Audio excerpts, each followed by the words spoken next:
A minha carreira, Nicole, eu passei por algumas áreas, né? E são áreas que elas são completamente diferentes. Eu comecei na área financeira. Da área financeira, eu fui para uma área que chamava controladoria operacional. Depois eu fui para uma área de planejamento. Depois eu fui fazer contratação de transporte. E depois eu fui para a área comercial, que é a área que eu tô há 10 anos, né? Então, existe uma migração. E aí, quando você fala em carreiras Y, W, enfim, eu conheço pessoas que seguiram numa carreira, chegaram num nível gerencial, depois viraram especialista, depois voltaram para um nível gerencial de novo. E pessoas brilhantes, que dependendo do momento de carreira, não tem problema nenhum você fazer estas transições. Sim, sim.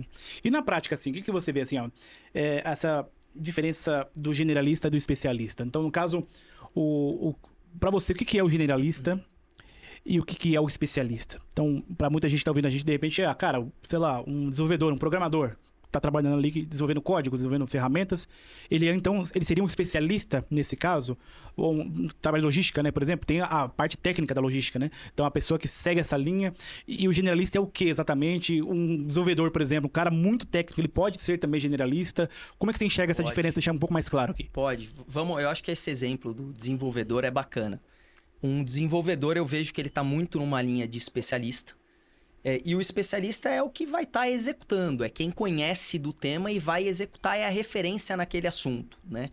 E não tem problema nenhum, Edson, Nicole, essa pessoa em algum momento da carreira tomar a decisão de ir para o lado generalista. Pô, eu quero ser um líder, né? Eu agora quero contratar desenvolvedores para trabalhar comigo. Tem um período de transição, uma mudança de mindset que precisa acontecer.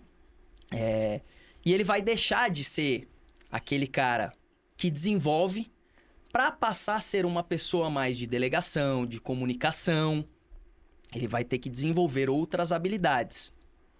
É simples para algumas pessoas um pouco mais e outras pessoas menos. E pode ser que não tenha adaptação e tá tudo bem, né? Então, acho que essa virada de chave de um especialista que ele é a referência naquele assunto e ele é o mão na massa, para um lado generalista, que vai ser talvez a liderança deste especialista, ele tem até mais riqueza e propriedade, Edson, de fazer perguntas mais assertivas, de delegar com caminhos mais assertivos, porque ele conhece o tema mais a fundo. Tá. Né? Então, esse generalista, ele acaba também sendo um cara com uma visão sistêmica maior, então uma visão generalista maior, ou seria mais a parte de adquirir habilidades diferentes da parte técnica dele? Se sim, quais seriam essas habilidades generalistas, assim, por exemplo?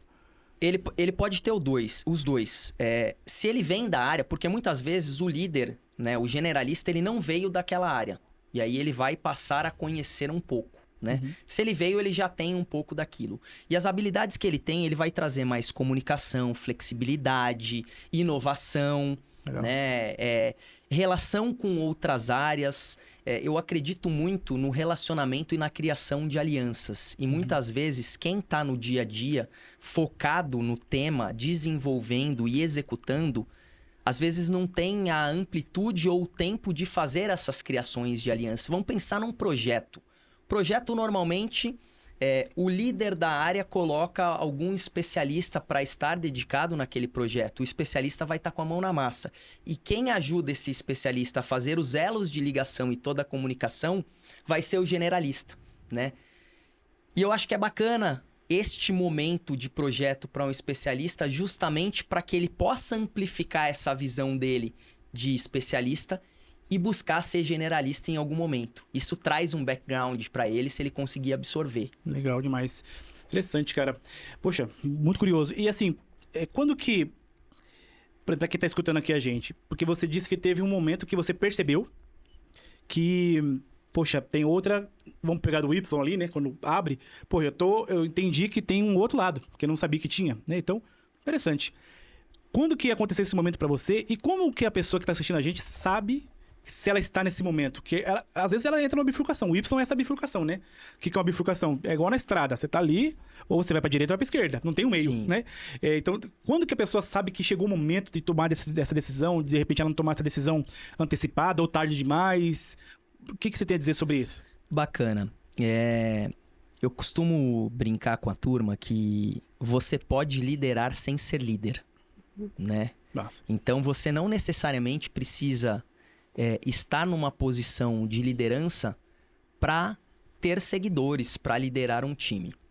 Teve um período da minha carreira como analista ainda, que eu tinha pares, e eu percebi que de uma forma natural isso acontecia. E eu gostava, porque era referência de um tema, né? Você podia contribuir, você era procurado por pessoas ali para tirar dúvidas, para ter algum direcionamento, né? E nesse momento despertou um pouco esse outro lado. Eu falei, pô, eu acho que esse caminho é bacana para mim, né? E eu via níveis de coordenação, né? Eu olhava e falava, pô, um dia eu quero ser esse cara, porque ele dá direcionamento, né? Ele é uma referência. E eu sabia que essas pessoas em algum momento já tinham sentado na minha cadeira, né? Então, quando a gente olha um líder, todo líder que está no topo, né? Seja um CEO, um C-level, em algum momento ele já sentou numa cadeira de especialista. Então, acho que isso é bacana, você olhar essas referências e é importante para nós, né? Sempre buscar uma referência. Quem são as nossas referências que podem nos ajudar a conquistar algumas habilidades que você fala, pô, esse cara fala bem. Eu quero entender como ele chegou lá. Essa pessoa entende de um tema, pegar a Nicole, de RH, né? Pô, eu quero entender 10% do que a Nicole entende aqui de RH. Ô, Nicole, vamos almoçar? Vamos bater um papo? Me fala um pouco aqui, o que você, né? Como que você aprendeu? Eu quero chegar no teu nível. Então, acho que Tem essa curiosidade também, né? De entender outras coisas também, né? Interessante, isso. Interessante.